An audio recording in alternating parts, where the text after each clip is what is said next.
الحمد لله رب العالمين والصلاة والسلام على سيد الأنبياء والمرسلين محمد وآله وأصحابه أجمعين. أما بعد، باب يبدأ بانتعال اليمنى. وبه قال حدثنا حجاج بن منهال قال حدثنا شعبة قال أخبرني أشعث بن سليم سمعت أبي يحدث عن مسروق عن عائشة رضي الله تعالى عنها وعنهم كان النبي صلى الله عليه وسلم يحب التيمن في طهوره وترجله وتنعله. باب ينزع النعل اليسرى. وبه قال حدثنا عبد الله بن مسلمة عن مالك عن أبي الزناد عن الأعرج عن أبي هريرة رضي الله تعالى عنه وعنهم أن رسول الله صلى الله عليه وسلم قال: إذا انتعل أحدكم فليبدأ باليمين وإذا نزع فليبدأ بالشمال لتكن اليمنى أولاهما تنعل وأخراهما تنزع. باب لا يمشي في نعل واحدة. وبه قال حدثنا عبد الله بن مسلمة عن مالك عن أبي الزناد عن الأعرج عن أبي هريرة رضي الله تعالى عنه وعنهم أن رسول الله صلى الله عليه وسلم قال: لا يمشي أحدكم في نعل واحدة ليحفهما جميعا أو لينعلهما جميعا.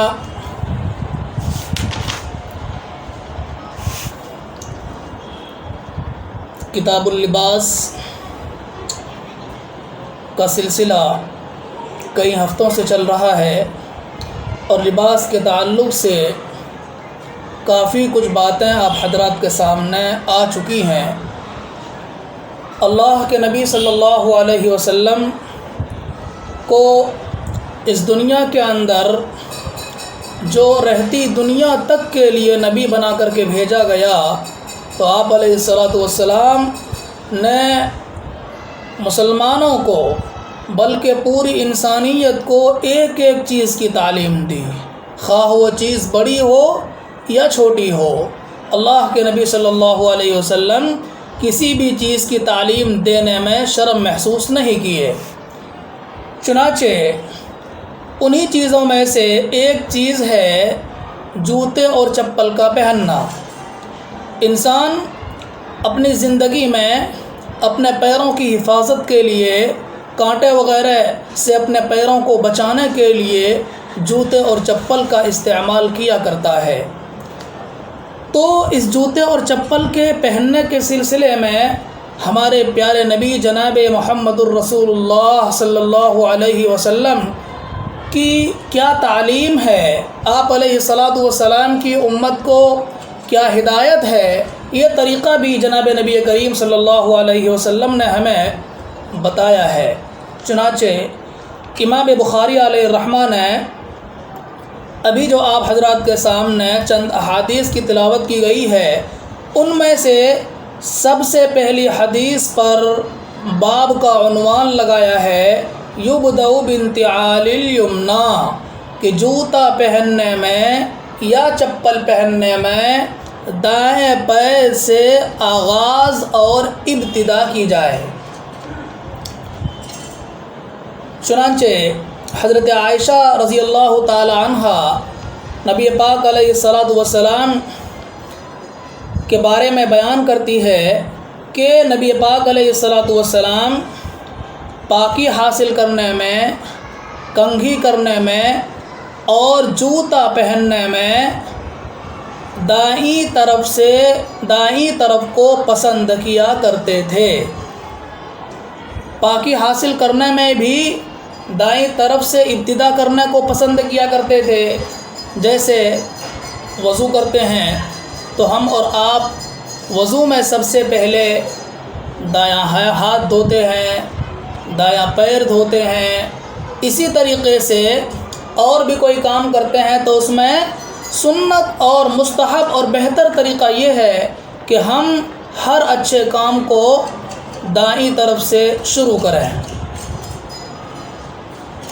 تو اللہ کے نبی صلی اللہ علیہ وسلم پاکی حاصل کرنے میں دائیں طرف سے ابتدا کرنے کو پسند کیا کرتے تھے. اسی طرح وترجلہ، اور آپ علیہ الصلاۃ والسلام کنگھی کرنے میں بھی دائیں طرف سے ابتدا کرنے کو پسند کیا کرتے تھے۔ آپ علیہ الصلاۃ والسلام جب اپنے سر کے بالوں میں کنگھی کیا کرتے تھے تو پہلے دائیں طرف کنگھی کرتے تھے اور اس کے بعد پھر بائیں طرف کنگھی کیا کرتے تھے۔ یہ آپ علیہ الصلاۃ والسلام کا طریقہ تھا۔ اسی طرح تیسری چیز وَتَنَعُّلِهِ، اور جوتا پہننے میں، چپل پہننے میں نبی پاک علیہ الصلاۃ والسلام دائیں طرف کو پسند کیا کرتے تھے۔ تو ان تین چیزوں میں اللہ کے نبی صلی اللہ علیہ وسلم کے بارے میں بیان کیا گیا کہ وہ دائیں طرف سے ان کاموں کو شروع کرنا پسند کیا کرتے تھے۔ یہ بات ہمیں یاد رکھنی چاہیے کہ دائیں طرف سے ابتدا اور دائیں طرف سے شروع کرنا انہی تین چیزوں کے ساتھ خاص نہیں ہے، بلکہ ہر وہ چیز، ہر وہ کام جو بہتر ہو، جو اچھا ہو، ان تمام کاموں کو دائیں طرف سے ابتدا کرنا پسندیدہ، مستحب اور سنت طریقہ ہے۔ چنانچہ جب ہم مسجد میں داخل ہوں تو اس وقت ہمیں سب سے پہلے اپنا دایاں پیر داخل کرنا چاہیے، اور جب نکلیں تو ہمیں پہلے بایاں پیر نکالنا چاہیے، پھر دایاں پیر نکالنا چاہیے۔ یہاں رک کر ہمیں ایک بات سمجھنی چاہیے کہ بسا اوقات ایسا ہوتا ہے کہ مسجد سے نکلتے ہی ہمارے جوتے اور ہمارے چپل رکھے رہتے ہیں اور ڈائریکٹ ہمیں جوتے چپل پہننا پڑتے ہیں، تو ایسی صورت میں پریشانی یہ آتی ہے کہ ایک طرف تو ہمیں شریعت نے یہ حکم دے رکھا ہے کہ جب مسجد سے نکلیں تو بایاں پیر پہلے نکالیں، دایاں پیر بعد میں نکالیں، اور جوتا پہنیں یا چپل پہنیں تو پہلے دایاں پیر میں پہنیں، بعد میں بایاں پیر میں پہنیں۔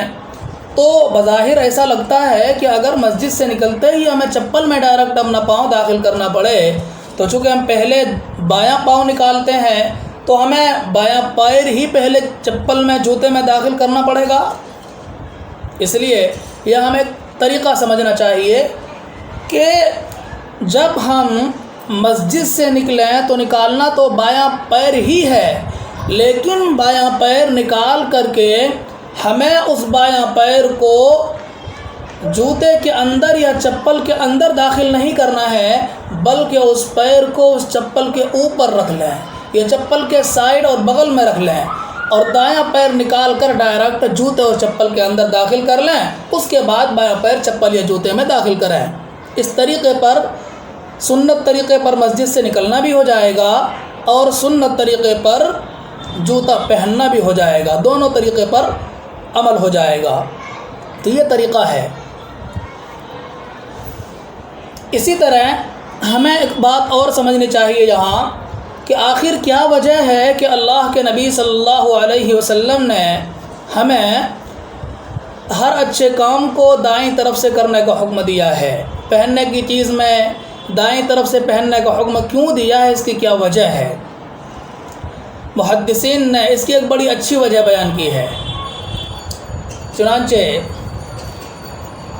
حضرت مولانا شیخ الحدیث علامہ زکریا رحمۃ اللہ علیہ یہ معطا کی شرح اوجز المسالک میں اس کی وجہ بیان کرتے ہوئے لکھتے ہیں وجہ الابتداء بالشمال عند الخلع ان اللباس کرامة لأنه وقاية للبدن فلما كانت اليمنى أكرم من اليسرى بدأ بها في اللبس وأخرت في الخلع لتكون الكرامة لها أدوما۔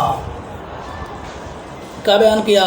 اس کے اندر یہ بیان کیا گیا کہ اللہ کے نبی صلی اللہ علیہ وسلم نے جو مسلمانوں کو، انسانیت کو اچھے کام کو دائیں طرف سے کرنے کا حکم دیا، اس میں حکمت یہ ہے، ابتدا کرنے کا حکم دائیں طرف سے دیا، اور جب اس کام کو چھوڑا جائے، جوتے کو اتارا جائے، لباس کو اتارا جائے، تو بائیں طرف سے پہلے اتارا جائے پھر دائیں طرف سے۔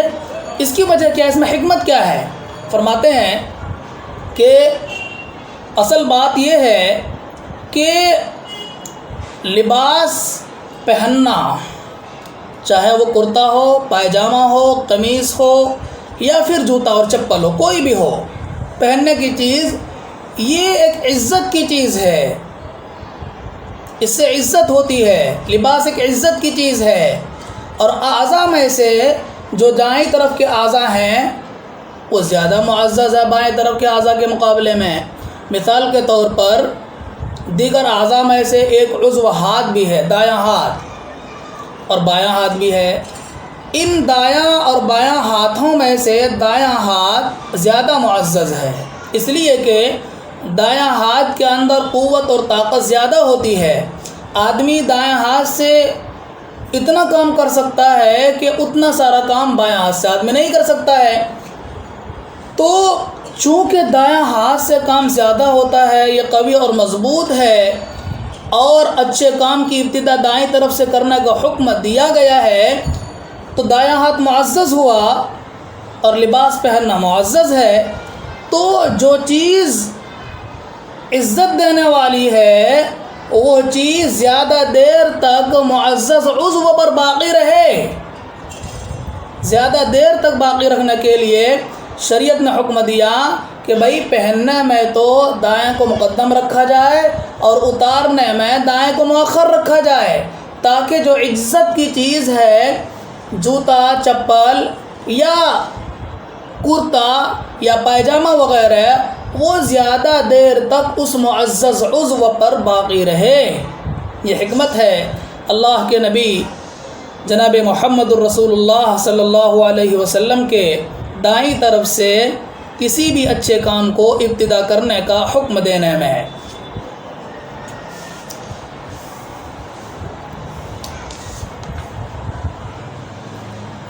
چنانچہ یہ حدیث آپ کے سامنے ابھی پڑھی گئی کہ حضرت عائشہ رضی اللہ تعالی عنہا نبی پاک علیہ الصلوۃ والسلام کے بارے میں یہ بیان کرتی ہے کہ رسول اللہ صلی اللہ علیہ وسلم پاکی حاصل کرنے میں، کنگھی کرنے میں اور چپل پہننے میں دائیں طرف کو پسند کیا کرتے تھے۔ اس کے بعد امام بخاری علیہ الرحمہ نے باب کا عنوان لگایا دوسری حدیث پر، ینزعن علی الیسرا، کہ جب جوتا اور چپل اتارنے کا نمبر آئے تو اس وقت بائیں طرف سے پہلے اتاریں گے۔ اور اس کے حوالے سے حضرت ابو ہریرہ رضی اللہ تعالی عنہ سے حدیث نقل کرتے ہیں۔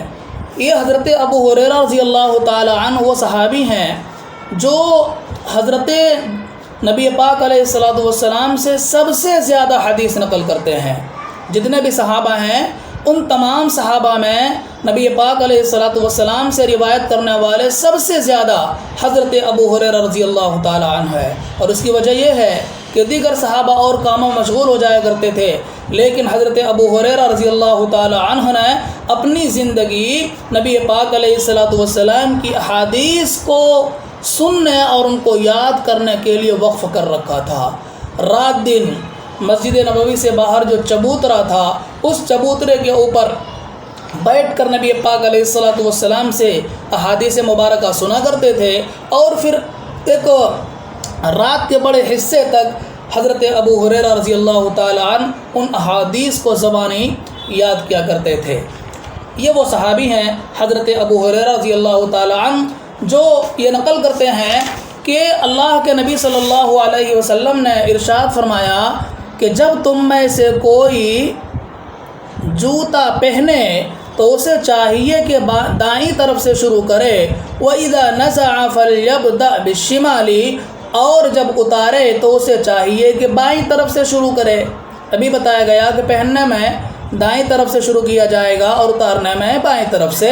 اللہ کے نبی صلی اللہ علیہ وسلم کا حکم اور آپ علیہ الصلوۃ والسلام کی تعلیم یہی ہے۔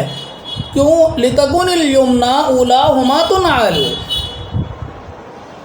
تاکہ دایاں پہنے جانے میں پہلے نمبر پر ہو، وَأُخْرَاهُمَا تُنْزَعُ، اور اتارے جانے میں دوسرے نمبر پر ہو۔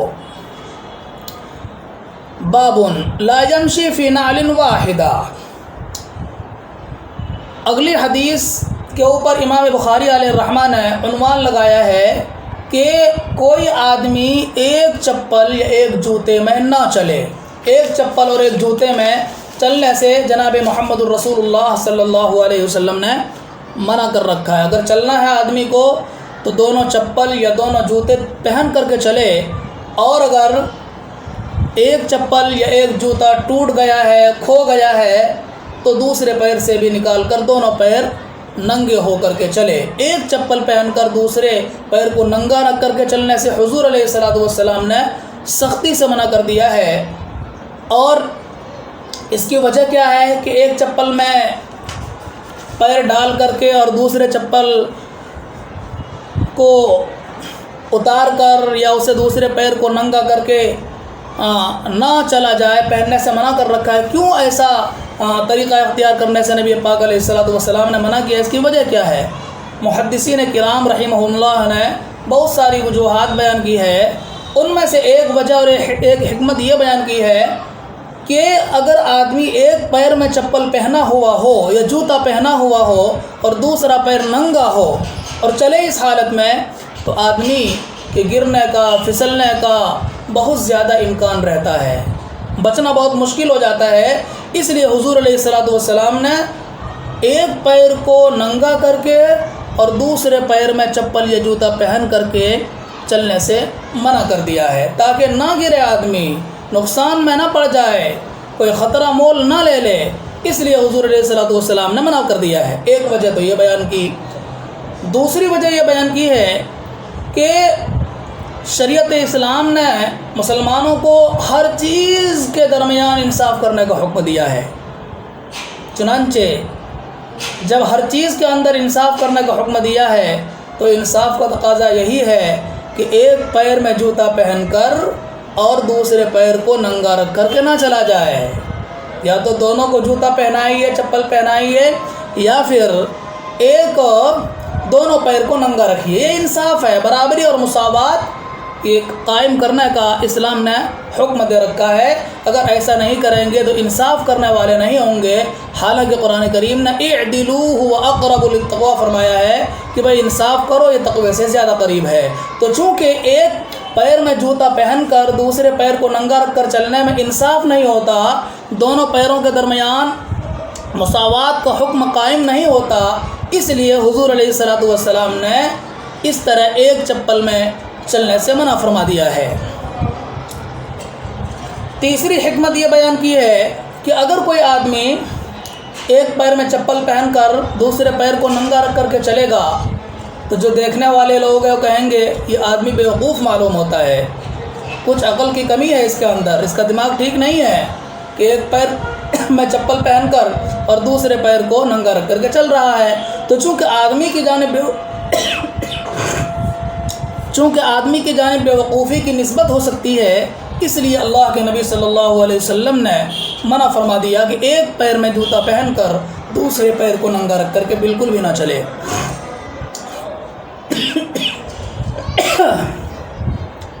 اسی طرح چوتھی حکمت یہ بیان کی کہ یہ عمل یعنی ایک پیر میں جوتا پہن کر دوسرے پیر کو ننگا رکھ کر کے چلنا یہ شیطانوں کی چال ہے، اور شیطانوں کی چال اختیار کرنے سے مسلمانوں کو، انسانوں کو منع کیا گیا ہے۔ اس لیے ایک پیر میں چپل پہن کر دوسرے پیر کو ننگا رکھ کر کے نہ چلا جائے۔ اور ایک بہت بڑے محدث ہے علامہ بیہقی رحمۃ اللہ علیہ، وہ حکمت یہ بیان کرتے ہیں اس کی کہ دیکھیے اگر کوئی آدمی ایک پیر میں جوتا پہن کر دوسرے پیر کو ننگا رکھ کر کے چلتا ہے تو اس میں آدمی کو شہرت حاصل ہوگی، لوگ نظر اٹھا کر کے دیکھیں گے اور یہ آدمی لوگوں کے درمیان مشہور ہو جائے گا اس طریقے کو اختیار کرنے کی وجہ سے۔ اور شریعت نے ہر ایسا لباس پہننے سے منع کر دیا ہے کہ جس کی وجہ سے پہننے والا مشہور ہو، پہننے والے کو شہرت حاصل ہو۔ اس لیے حضور علیہ الصلوۃ والسلام نے ایک پیر میں جوتا پہن کر دوسرے پیر کو ننگا رکھ کر کے چلنے سے منع کیا ہوا ہے۔ یہ نبی پاک علیہ الصلوۃ والسلام کی تعلیم ہے جس پر چلنے میں ہم سب کی کامیابی ہے۔ حضور علیہ الصلوۃ والسلام ایسے نبی بنا کر کے بھیجے گئے کہ جنہوں نے ایک ایک چیز کو، چھوٹی سے چھوٹی چیز کو ہمیں دنیا کے اندر بتا کر چلے گئے، اور یہ بتا دیا کہ مسلمانوں تمہیں زندگی کس طریقے سے گزارنی ہے۔ اس لیے اللہ رب العزت سے دعا فرمائیں کہ اللہ تعالی ہمیں اپنے پیارے نبی جناب محمد الرسول اللہ صلی اللہ علیہ وسلم کی زندگی کو نقش عمل بنانے کی توفیق عطا فرمائے، اور حضور علیہ الصلوۃ والسلام کی زندگی کے مطابق اپنی زندگی گزارنے کی توفیق عطا فرمائے، اور حضور علیہ الصلوۃ والسلام کی ایک ایک سنت کو زندہ کرنے کی توفیق عطا فرمائے۔ وآخر دعوانا الحمد للہ رب العالمین۔